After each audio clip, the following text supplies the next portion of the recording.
বন্ধু বান্ধৱীসকল স্বাগতম জনাইছো মোৰ আন এটা ভিডিঅ'লৈ। আৰু আজি মই গৈ আছো পথাৰলৈ, মানে মোৰ বেলেগ ভিডিঅ' দিব লগা নাই, নৰ্মেলি ফোন কৰিলে কাৰণে মই ভাবিলো কি যে আজি পথাৰৰ ভিডিঅ' অলপ কৰি দিওঁ, যিহেতুকে জিমলৈ যাব ৰেডি হৈ আছিলো মই। আৰু এতিয়া মাছ বাটতে লগ পালো নৰ্মেল, মানে সি বোলে কিবা পাহৰিছে আনিব, তাকে আনিব গৈ আছে আৰু সি এতিয়া গ'লগৈ আৰু ময়ো পথাৰৰ ফালে যাওঁ। আৰু সি যোৱাৰ পিছতে মই আহি গলো পথাৰলৈ, আৰু পথাৰত আহি এনেকুৱা পৰিৱেশ এটা দেখিলো, সঁচাকৈ বহুত ভাল লগা পৰিৱেশ। কি ধুনীয়াকে মানে ধানবোৰ ৰুইছে ৰোৱনীবোৰে, আৰু চাৰো কাষে মানে সেউজীয়া সেউজীয়া, আৰু কি মজা, মানে সঁচাকৈ ধুনীয়া লাগিছে। মানে এনেকুৱা টাইমত মানে পথাৰত আহি সঁচাকৈ ভাল লাগে।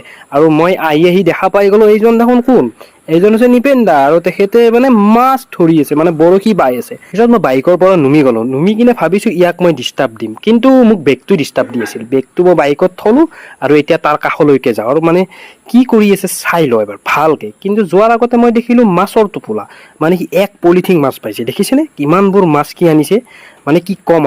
আৰু দেখিছে কি বৰশী বাই আছে, কি এটা মানে ষ্টাইলত হাতত বা বৰলৰ টোপ লৈ আছে। আৰু এতিয়ালৈ বহুকেইটাই মাছ পালে, কিন্তু মই যেতিয়া যাব ওলালো সেইটো টাইমত লগ পালো আকৌ নৰ্মেলে বোলে বৰশীডাল পাহৰিছিল, তাকে আনিব গ'ল। আৰু সি কামেই কৰা নাই এতিয়ালৈ, পানী পিয়াহ লাগিলে তাৰ। আৰু কিছু সময় থাকি মই এতিয়া জিমলৈকে যাওঁ বুলি ভাবিলো, আৰু জিমলৈকে যাব ওলাই আহিলো। বৰষুণো যিহেতুকে দিব যেনে পাইছো, বতৰটো যেনেকুৱা কৰিছে।